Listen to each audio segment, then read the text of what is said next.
Saudara-saudariku yang terkasih dalam Kristus, selamat berjumpa kembali dalam Renungan Harian Katolik di hari Sabtu 21 September 2024. Pada hari ini kita merayakan Pesta Santo Matius, Rasul dan Pengarang Injil.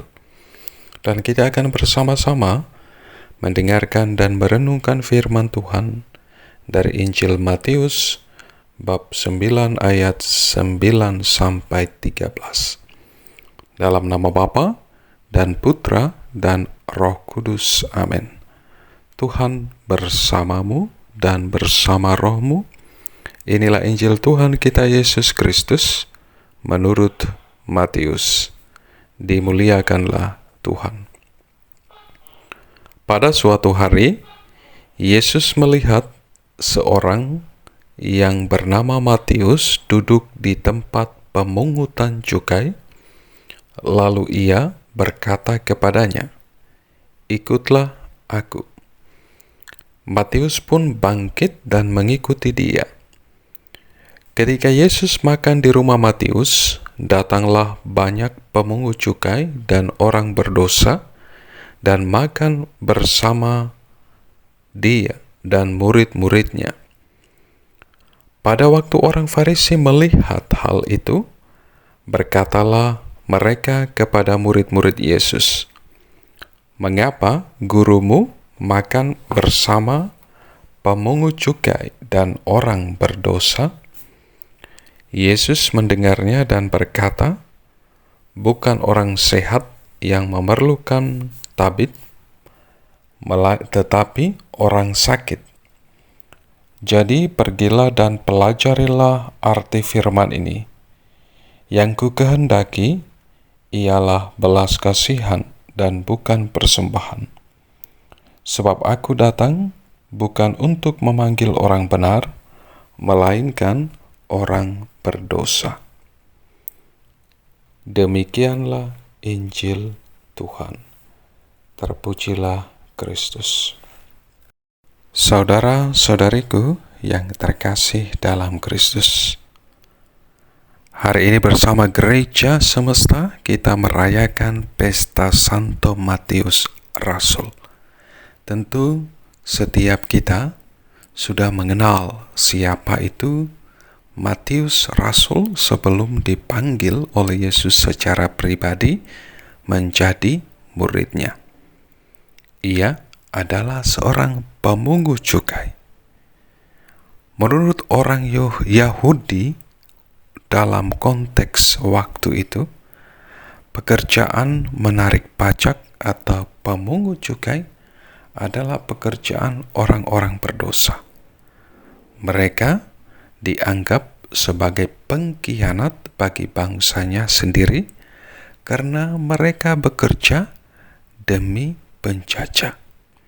Dengan demikian seorang pemungut cukai dibenci dan dimusuhi oleh bangsanya sendiri. Nah, dengan demikian kita bisa membayangkan bagaimana kehidupan seorang pemungut cukai waktu itu.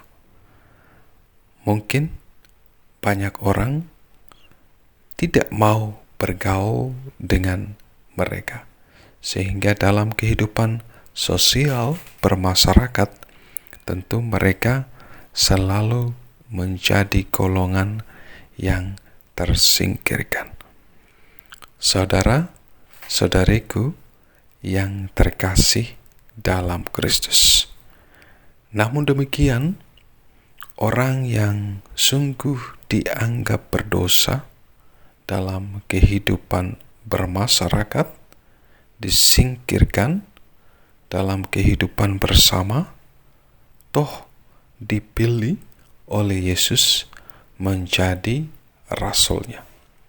Hal inilah yang menghebohkan, yang membuat orang-orang Farisi dan ahli-ahli Taurat waktu itu memprotes tindakan Yesus melalui para murid-muridnya.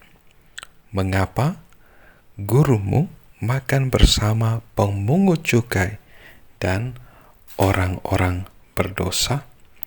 Namun, saudara-saudariku yang terkasih dalam Kristus, tindakan Yesus ini sebenarnya secara langsung mau menyadarkan kepada orang-orang Farisi dan ahli-ahli Taurat untuk sungguh-sungguh memahami identitas jati dirinya sebagai seorang Mesias yang datang untuk menyelamatkan dan membebaskan umat manusia.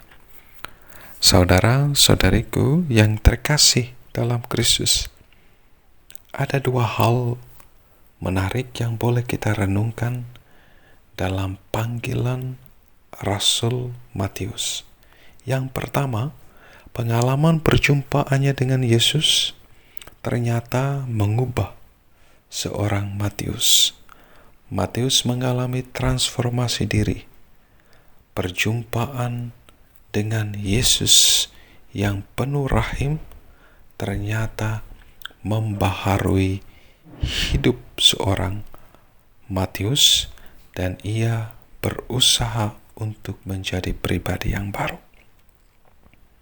Yang kedua, pertobatan itu ternyata memberanikan seorang Matius untuk meninggalkan segala kemapanan dan kenyamanan dalam hidupnya sebagai seorang pemungut cukai, dan ia siap menjadi manusia baru.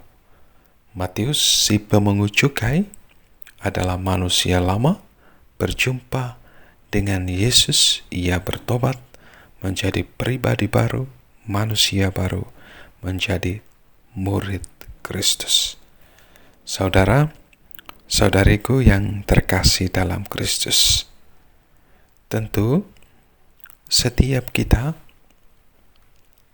dalam kerapuhan dan kelemahan kita sebagai manusia sering jatuh di dalam dosa. Dan dalam situasi demikian, kadang kita merasa bahwa hidup kita sungguh tidak berarti lagi. Tidak ada harapan lagi di dalam hidup ini. Perikop Injil hari ini menyadarkan kita sekalian akan belas kasih Allah yang begitu besar di dalam hidup kita. Allah sungguh mengasihi dan mencintai setiap kita dengan kasih-Nya yang kekal. Karenanya marilah kita berusaha untuk mendekatkan diri kepada Tuhan kita Yesus Kristus dan membaharui hidup kita. Kita bersyukur karena dalam gereja Katolik kita diberi kesempatan secara khusus dalam sakramen pertobatan untuk boleh membaharui diri kita, boleh menjadi pribadi yang baru. Karenanya saudara-saudariku yang terkasih dalam Kristus, mari kita pergunakan kesempatan berharga yang gereja berikan kepada kita, yang Tuhan Yesus secara pribadi berikan kepada kita, untuk terus membaharui diri kita, terus bertumbuh menjadi pribadi baru dalam sakramen pertobatan.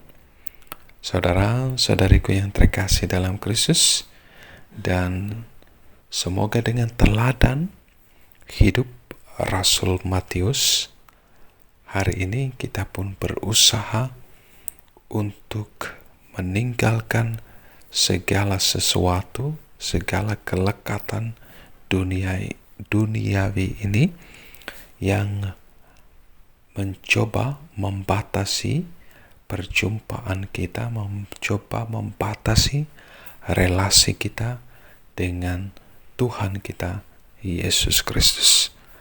Berkat Tuhan beserta kita sekalian, Bapa, Putra, dan Roh Kudus. Amin.